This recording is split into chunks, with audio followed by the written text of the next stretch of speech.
दिनै गोबां आंनि बेबायदि अनजाथाव लोगोफोर, बिदा फंबाय, बिब' बिनानाव, गोबां फेमिलिफोर बे दुखुनि गेजेरजों, बे सैनांनायनि गेजेरजों निराश जानानै आसा गैयै जानानै दङ।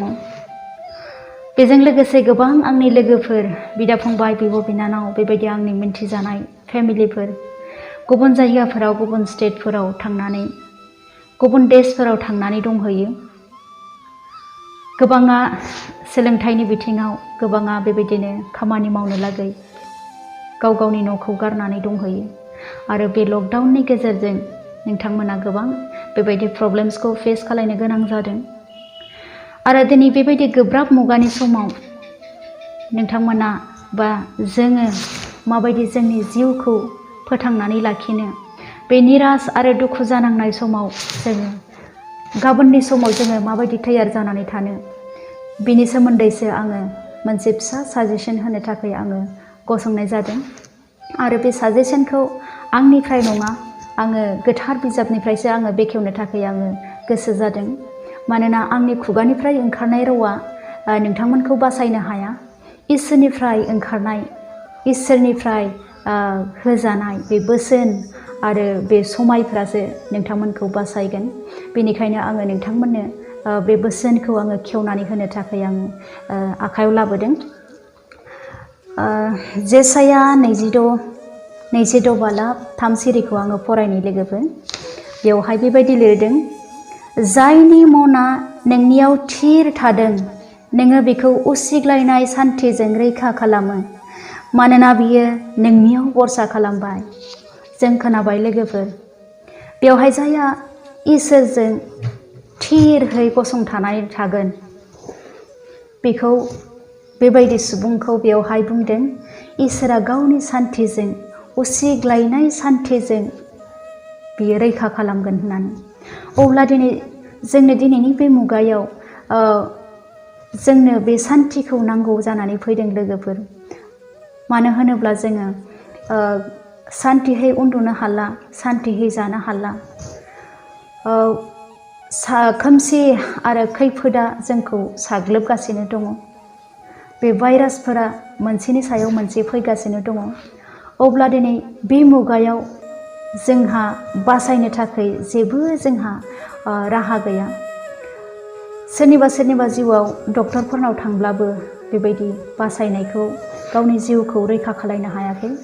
दिनैनि बे मुगाया थाखा फैसायाबो जोंनि जिउखौ बासायनो हाया लोगोफोर। जोंनि थाखा फैसा, धोन दौलत जोंखौ जेबो बासायनो हाया। आरो बे थैनांगौनिफ्राय जोङो जेसेबां जोङो खारग'नो नाजाब्लाबो, सा खोला सानजा सोनाब खारख्लाय खारखो खालामब्लाबो जोंनि थाखाय जायगा गैया लोगोफोर। बेनिखायनो दिनै जोङो इसोरनियाव भरसा खालायनानै थायोब्ला, बे बोलोग्रा इसोरा आंजों लोगोसे दङ होननानै सानोब्ला, जेब्ला बे बोलोग्रा इसोरा नोंथांजों लोगोसे थागोन, नोंथांहा जेबो निदान जानाय नङा।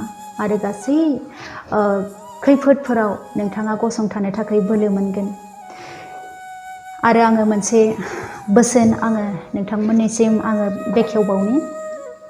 गितफोरनि 91 नाम्बार 7खौ आङो फरायनानै होनि।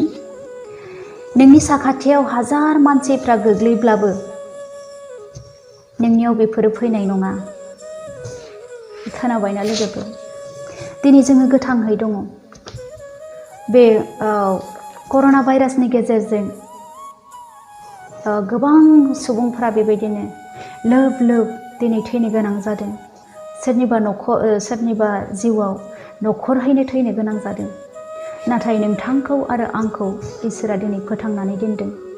आरो दिनै जोङो बेबायदिनो फैबाय थानाय समफोराव जोङो बेबायदि समनि गेजेरावबो, गोब्राब समनि गेजेरावबो जोङो बेबायदि सैनांनायखौ जोङो फेजेननो थाखाय जोंनो इसोरनि बे सान्थिखौ जोंनो नांगौ लोगोफोर। दिनै बे सान्थिखौ जोङो मोननो हायोब्ला, जोङो बिनियाव नांथाबनानै थायोब्ला, बेयावहाय गितफोरनि 91 बुंबावबाय 7 नोंसोरनि साखाथियाव हाजार मानसिया गोग्लैब्लाबो बेफोरो नोंसोरनियाव फैनाय नङा।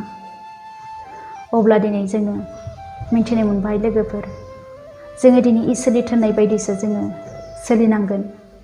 नोंथांनि सिगाङाव नोंथांनि खाथियाव जुदि सोरबा गोग्लैनानै दङब्ला अलखदाव दङब्ला नोंथाङा हेफाजाब होज्लायनो दाबा लोगोफोर नोंथाङा नायख्लेंनानै दाथा दिनैनि मुगायाव जों मिथिगौ गभर्नमेन्टआ जोंनो जिबायदि रुल्स खानानै होदों सोरबाया जुदि बे COVID-19 जुदि पजिटिभ जादोंब्ला बिनि खाथियाव जोङो बा रावबो बिमायाबो फिसाजों लोगोसे थानो मोना बिसिया फिसायजों लोगोसे थानो मोना बेबायदि रुल्सखौ खानानै होदों जोङो दिनै बे रुल्सनि गेजेरजों जोङो सोलिनो गोनां जादों नाथाय इसोरनि बोसोना जोंखौ बेबायदि थोनाखै लोगोफोर जोङो जेब्लायबो जों जेसेबां सम जोङो थांनानै थागोन जोङो जेरावखि थाया मानो जोङो बे इसोरनि बोसोनजों जोङो सोलियोब्ला जोङो नोंथारगौयै बेफोर गासै खैफोदनिफ्राय दुखुनिफ्राय जोङो बारग'नो हागोन आरो बेफोर गासैखौबो जोङो फेजेननो हागोन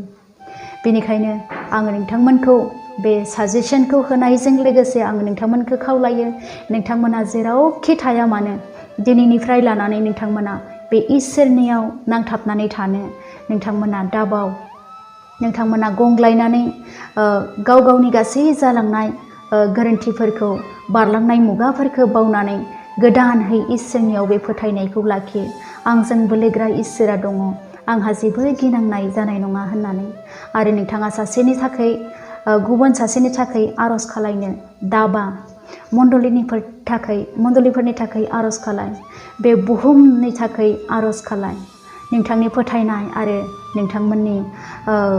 नोंथांमोननि आरजनि गेजेरजों बेबायदि नोंथांनि जिउजों लोगोसे नोंथांनि नखर आरो बे बुहुमाव थानाय गासै इसोरनि फिसाफोरा बासायजानाय बायदि मानोना बे संसाराव थानाय गासैबो फोथांनानै लाखिनो हानाय आरो फोजोबस्रांनो हानाय एखथियारा बे इसोरनियावसो दङ जुदि जोङो गुरै जानानै बे इसोरनियाव जोङो बिनो रोङोब्ला जुदि जोङो बिनियाव गुरै जायोब्ला बियो जोंनि सायाव गावनि दयाखौ गावनि अननायखौ बियो होफिनगोन नङाब्ला जोङो जेसेबांनोखि जोङो राहा नागिर जोङो नाजा जोङो संसारखौ जेबो जोङो एसेबो जोङो बे इसोरनि अनगा जोङो सोमावनो हाया एबा सोलायनो हाया बे गासैबो बिनि आखायावसो बेनिखायनो अनजाग्रा लोगोफोर नोंथांमोना जेरावखि थाया मानो निरा जानो नाङा नोंथांमोना आसा गैयै जानो नाङा नोंथांमोन साफ्रोमजोंबो इसोरा लोगोसे दङ आरो बे इसोरनि अननाया